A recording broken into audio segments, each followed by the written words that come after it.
Alternating কারেন্টের বৈশিষ্ট্যগুলো দেখব।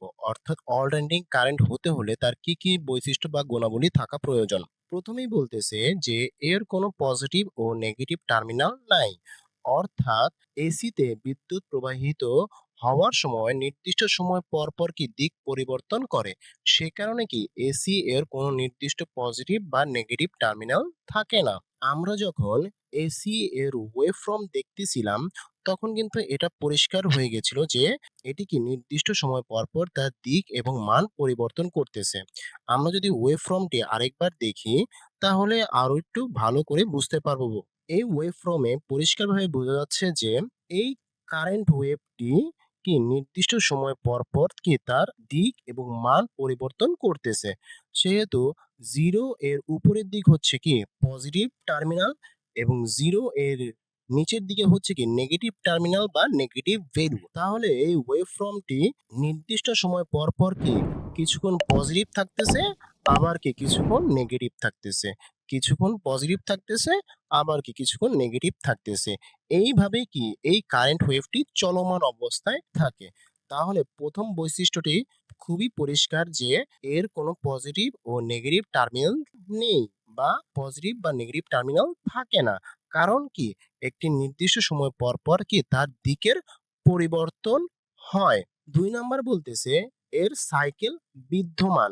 অর্থাৎ অল্টারনেটিং কারেন্ট বা এসি সময়ের সাথে, সাথে নিয়মিতভাবে দিক ও মান পরিবর্তন করে এবং এটি একটি নির্দিষ্ট সময় পর একই আচরণ বারবার পুনরাবৃত্তি করে। অর্থাৎ বলতেছে এই 0 হতে শুরু করে এই কারেন্ট প্রবাহটা কি একটি নির্দিষ্ট সময় পর, পর তার মান এবং দিক কি পরিবর্তন করে তার কি একটি সাইকেল শেষ করে।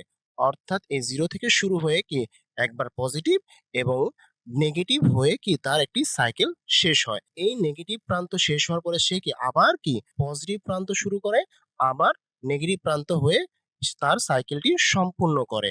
অর্থাৎ একটি নির্দিষ্ট সময় পর, পর সে কি একই আচরণ বারবার করতে থাকে।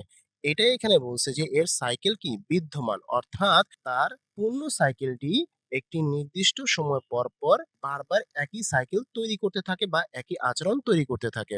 সেটাই এখানে বলছে যে অল্টারনেটিং কারেন্ট সময়ের সাথে, সাথে কি নিয়মিতভাবে কি দিক এবং মানের পরিবর্তন করে এবং একটি নির্দিষ্ট সময় পর, পর কি সে তার আচরণ পুনরাবৃত্তি করে বা অর্থাৎ বারবার কি সে একই আচরণ করতে থাকে। অর্থাৎ কিছুক্ষণ পর সে পজিটিভ, আবার কিছুক্ষণ নেগেটিভ, আবার কিছুক্ষণ পজিটিভ, আবার কিছুক্ষণ নেগেটিভ।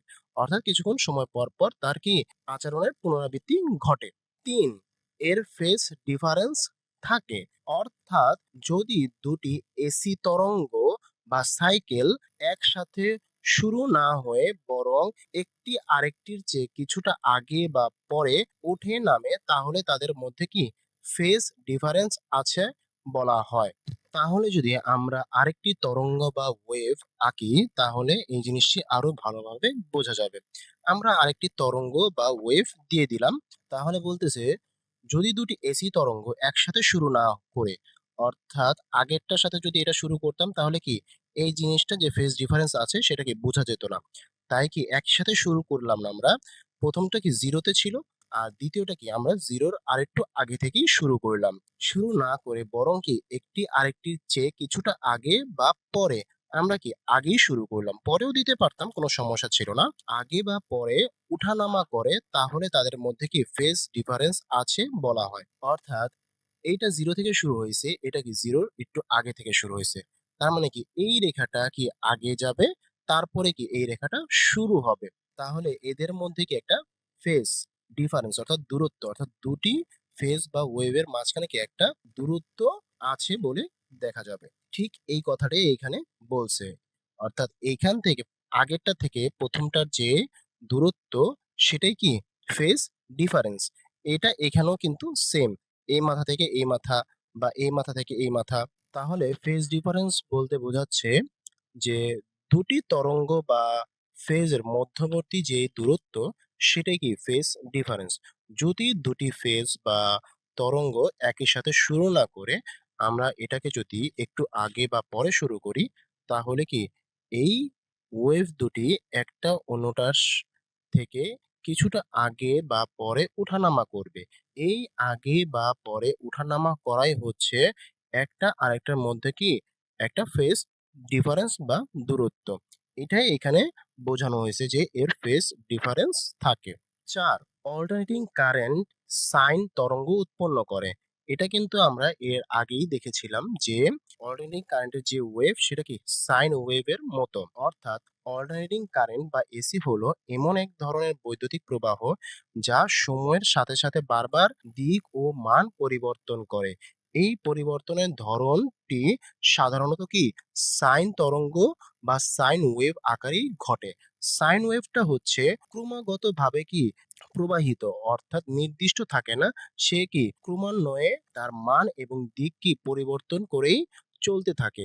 ঠিক আমাদের অল্টারনেটিং কারেন্টও কি একইভাবে প্রবাহিত হয়, অর্থাৎ প্রবাহিত হওয়ার সময় একটি নির্দিষ্ট সময় অন্তর অন্তর সে কি তার মান এবং দিক উভয়ই কি পরিবর্তন করে চলতে থাকে। তাহলে এই অল্টারনেটিং কারেন্টের ওয়েভটি সাইন তরঙ্গ আকারেই ঘটে। ৫. অল্টারনেটিং কারেন্ট প্রতি মুহূর্তে দিক ও মান পরিবর্তন করে প্রবাহিত হয়। অর্থাৎ এসি কারেন্টের সবচেয়ে বড় বৈশিষ্ট্য হলো এটি যে প্রতি মুহূর্তে কি দিক ও মান পরিবর্তন করে সাইন ওয়েভ আকারে প্রবাহিত হয়, যেটা কি ক্রমাগতভাবে কি তার মান এবং দিক কি পরিবর্তন করে চলতে থাকে সামনের দিকে। এটাই তার কি সবচেয়ে বড় বৈশিষ্ট্য যে সে কি প্রতি মুহূর্তে তার দিক ও মান পরিবর্তন করে চলে সাইন ওয়েভের মতো করে। তাহলে অল্টারনেটিং কারেন্টের মূল বৈশিষ্ট্য হচ্ছে ৫টি। এর কোনো পজিটিভ ও নেগেটিভ টার্মিনাল থাকে না, এর সাইকেল বিদ্যমান, এর ফেজ ডিফারেন্স থাকে, অল্টারনেটিং কারেন্ট সাইন তরঙ্গ উৎপন্ন করে, অল্টারনেটিং কারেন্ট প্রতি মুহূর্তে দিক ও মান পরিবর্তন করে প্রবাহিত হয়।